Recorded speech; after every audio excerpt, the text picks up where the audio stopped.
La presente clase se centrará en el temario del trabajo práctico número 1 de genética, donde veremos la aplicación de las distintas técnicas de citogenética en el diagnóstico de distintas alteraciones genéticas.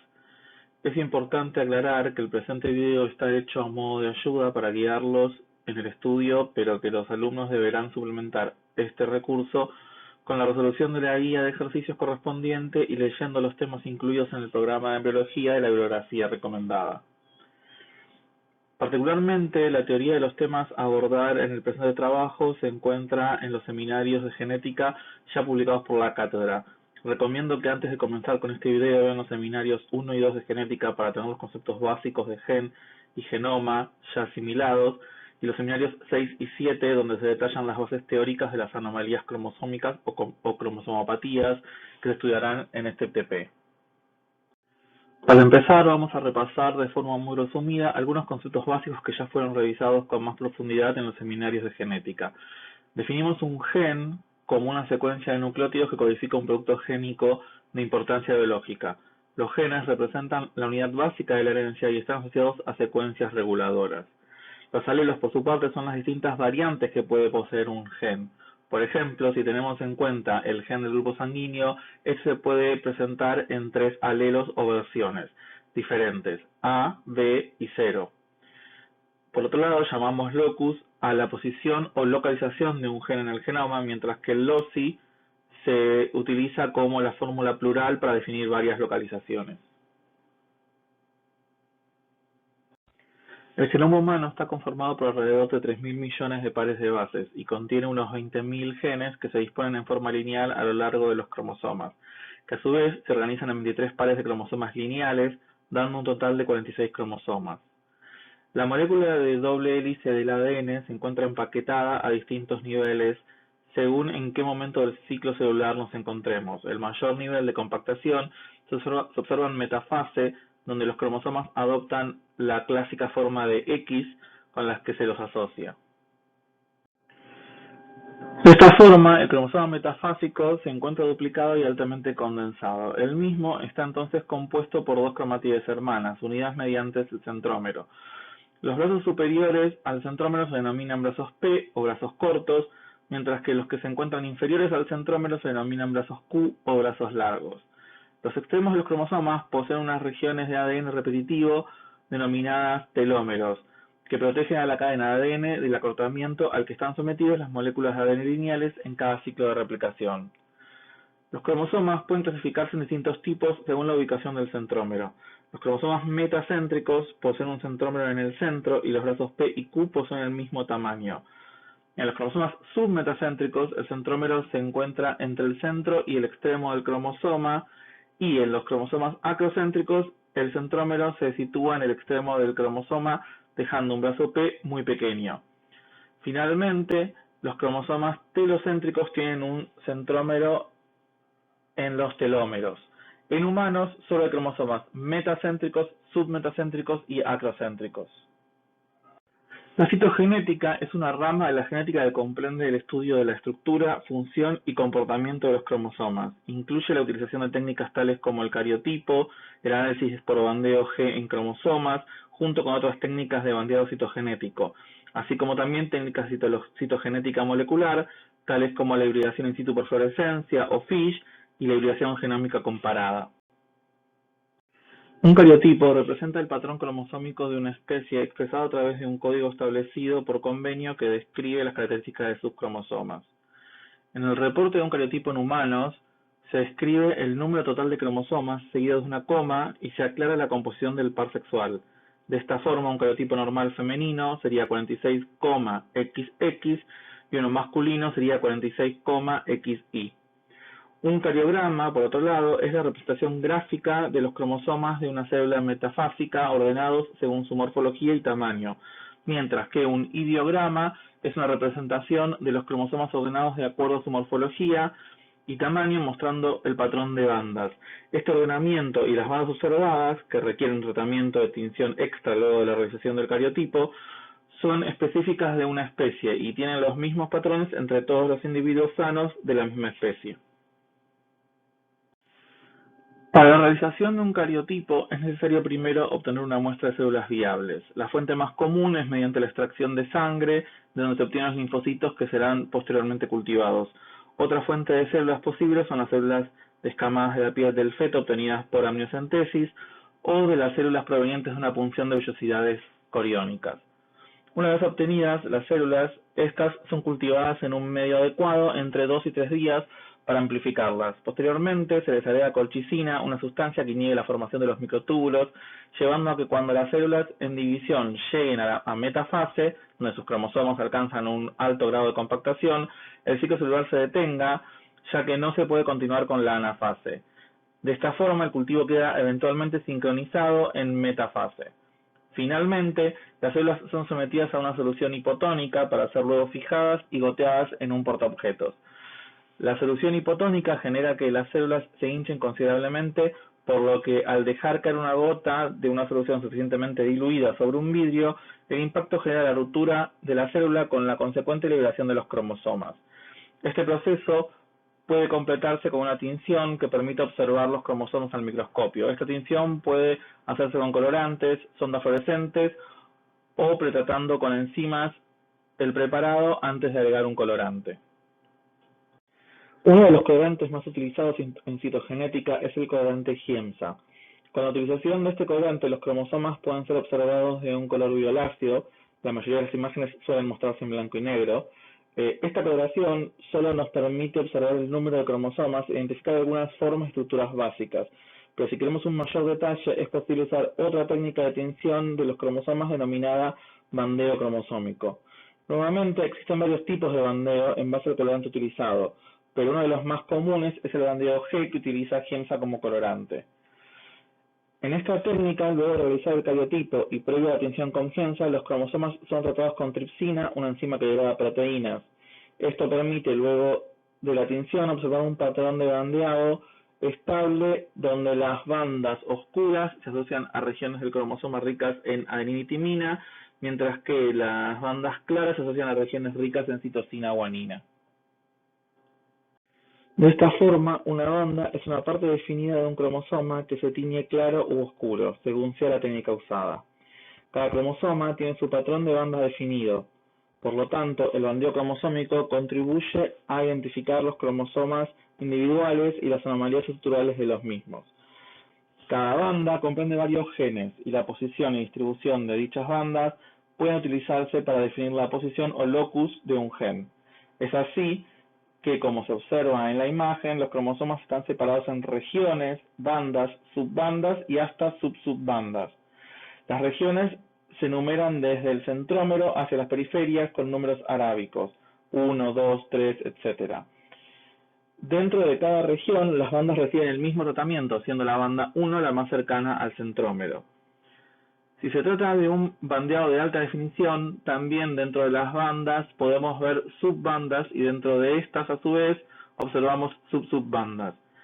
De esta forma, para definir un locus específico, se escribe primero el número del cromosoma donde está ese locus. Por ejemplo, el gen de un regulador transmembrana cuya falla puede causar la fibrosis quística se encuentra en el cromosoma 7, en el brazo largo, por lo que se coloca una letra Q luego del 7. Luego se coloca la región, en este caso es la 3, seguida de la banda, que aquí es 1. A continuación se agrega un punto y seguido a este se pone la subbanda, en este caso 2. Y si lo hubiera, se pone luego la subbanda. De esta forma, el locus de este gen se lee cromosoma 7, brazo largo, región 3, banda 1, subbanda 2. El cariotipo entonces nos permite estudiar la forma, tamaño y distribución de bandas de los cromosomas. De esta forma es entonces posible identificar distintos tipos de alteraciones cromosómicas. Este tipo de alteraciones son conocidas como cromosomopatías. Entre las cromosomopatías tenemos dos grandes grupos, las alteraciones numéricas y las alteraciones estructurales. En las cromosomopatías numéricas está alterado el número total de cromosomas, siendo entonces este diferente a 46.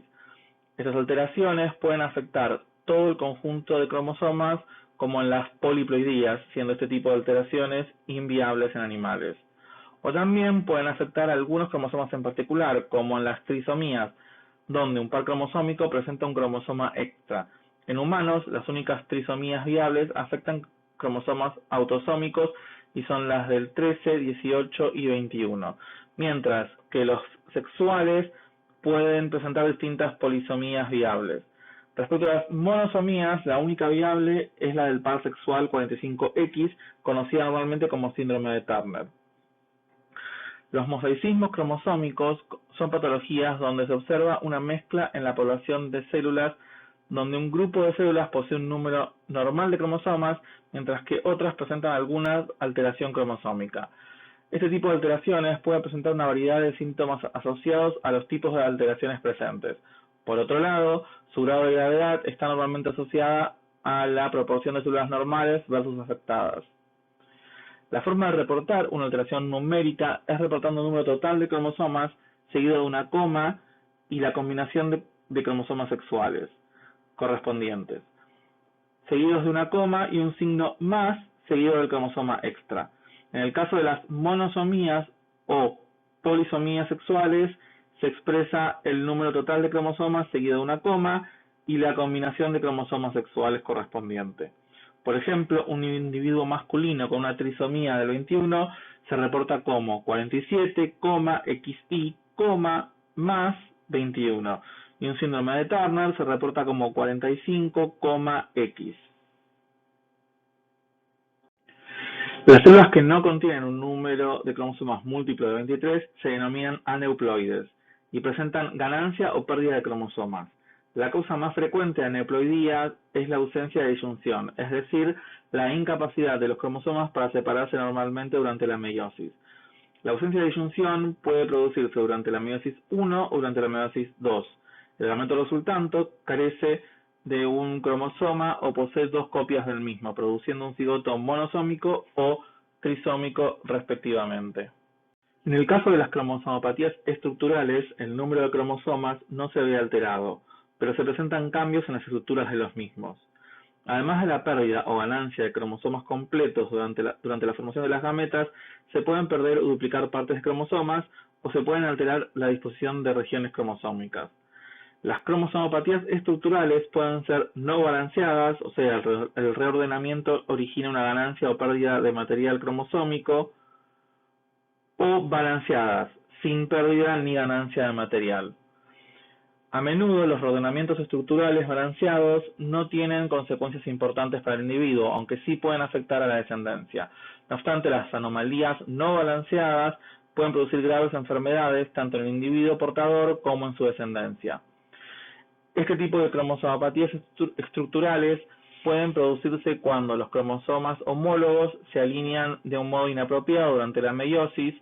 Además, tanto durante la meiosis como la mitosis, se puede producir una rotura cromosómica, cuyos mecanismos de reparación en ocasiones terminan alterando la secuencia original, generando así una anomalía estructural. La forma de reportar una alteración estructural en un cariotipo es expresando el número de cromosomas totales seguido de una coma y el par sexual correspondiente, una nueva coma y la letra del tipo de alteraciones que se observa según la tabla donde se aclara, entre paréntesis, los cromosomas involucrados, separados por un punto y coma. Finalmente, entre otro juego de paréntesis, se colocan los loci correspondientes a los lugares afectados por dicha alteración.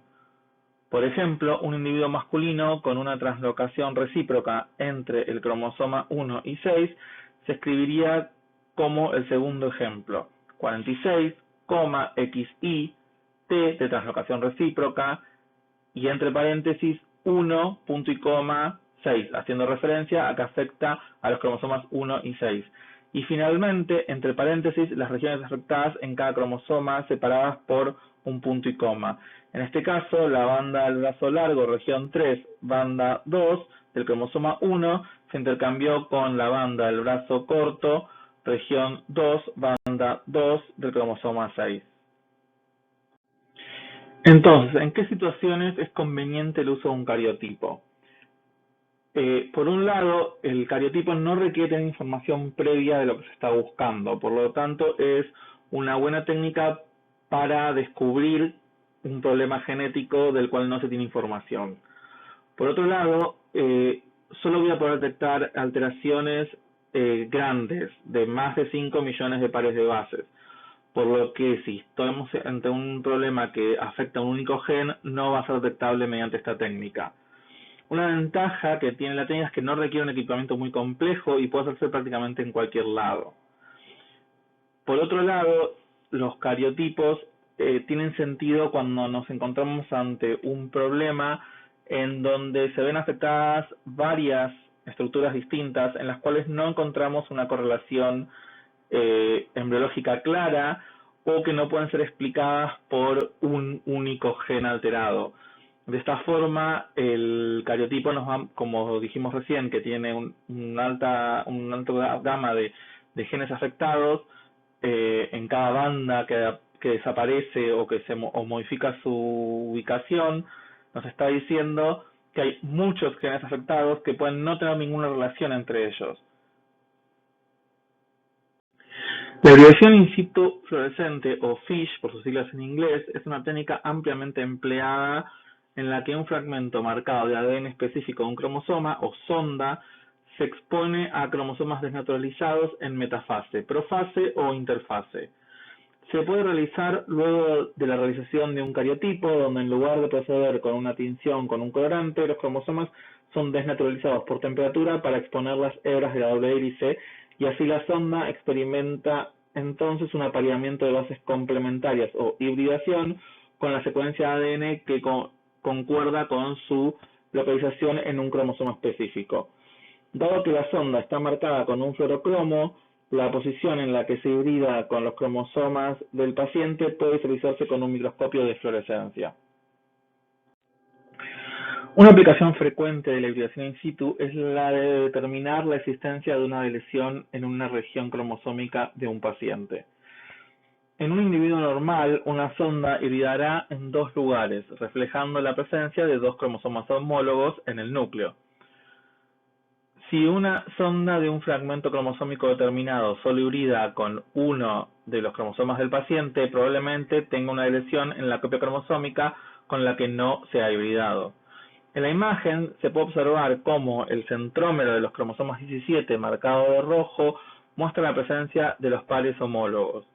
Sin embargo, la sonda verde que hibrida con una región del brazo largo del cromosoma 17 solo se une a uno de los cromosomas, indicando que el que no tiene dicha porción ha sufrido una lesión en esa región.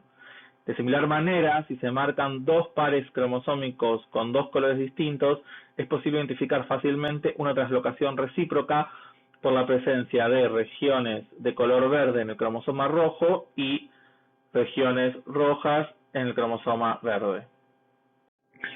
La técnica de FISH puede ser ampliada con la utilización de múltiples sondas, cada una marcada con un color diferente, de forma que se pueden detectar simultáneamente en una misma célula varias de las anomalías numéricas más frecuentes.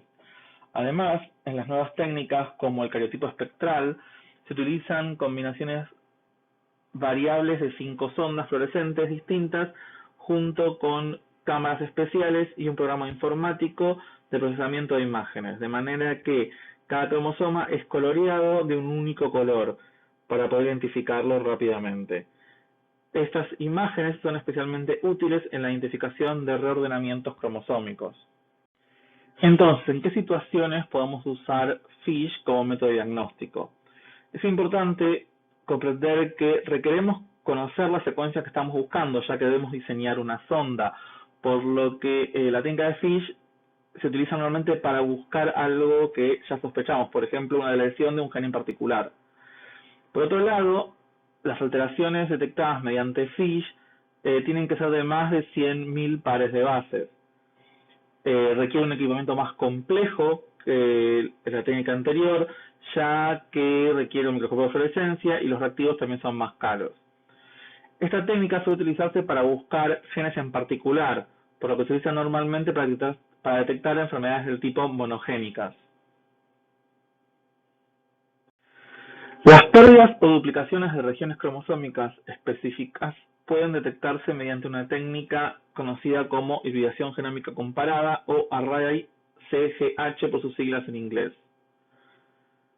El ADN que se va a analizar se marca con una sustancia que muestra un color verde en el microscopio de fluorescencia. El ADN de las células controles normales se marca con un segundo color, en este caso rojo. Ambos ADNs se hibridan con una micromatriz que posee sondas representando todo el contenido genómico de una célula normal. Si cualquier región cromosómica está duplicada en la célula en estudio, esa región del cromosoma en el array hibridará con cantidades excesivas del ADN marcado en verde y mostrará color verde al microscopio. Por el contrario, si una región está lesionada en la célula en estudio, la correspondiente región del cromosoma en metafase hibridará con un exceso de ADN marcado en rojo proveniente del control, y la región mostrará color rojo al microscopio. Esta técnica resulta especialmente útil para detectar lesiones y duplicaciones de material cromosómico en las células en estudio, en las que la detección de estas alteraciones puede ser útil para el diagnóstico. Entonces, nuevamente, ¿en qué situaciones podemos utilizar un array de hibridación genómica comparada? Una de las ventajas de esta técnica es que nuevamente no requerimos conocer la secuencia que se está buscando. Podemos partir de una incógnita y descubrir cuáles son todas las alteraciones asociadas a la misma. A su vez, puede detectar alteraciones de alrededor de 10.000 pares de bases y requiere un equipamiento más complejo y los reactivos son mucho más caros. Este es un estudio que comprende la extensión de todo el genoma y permite detectar anomalías en relación a un exceso o reducción del material genético. Finalmente, los árboles genealógicos son una de las herramientas más utilizadas en genética médica. Ilustran las relaciones entre los miembros de una familia y muestran qué miembros de la misma están afectados o no por una enfermedad genética. Normalmente, una flecha señala el caso índice o propósito que dio sentido al estudio. En esta filmina se describen las características de la simbología utilizada en los árboles genealógicos. Por convención, el árbol se comienza a construir con un grupo parental donde se coloca al individuo masculino o cuadrado hacia la izquierda y al femenino o círculo hacia la derecha. A partir de ahí, los siguientes individuos se colocan en orden de nacimiento. En esta diapositiva se representa un ejemplo de una enfermedad autosómica dominante donde el individuo inicial, portador de la enfermedad, cuadro relleno, pasa la enfermedad a todos los individuos que heredan el alelo dominante que transmite la enfermedad. Se marca con una A mayúscula al gen afectado dominante y con una A minúscula al alelo normal recesivo. Este árbol genealógico ilustra aspectos importantes de la herencia autosómica dominante. En primer lugar, los dos sexos poseen la misma probabilidad de tener la enfermedad y transmitirla a su descendencia. En segundo lugar, no existe salto generacional respondiendo a un patrón de transmisión vertical. Y en tercer lugar, hay transmisión de padre a hijo, lo que determina que se trata de una enfermedad autosómica, excluyendo la posibilidad de una herencia ligada al X. Será responsabilidad de las alumnas y los alumnos completar la formación con los seminarios de genética y la bibliografía recomendada por la cátedra.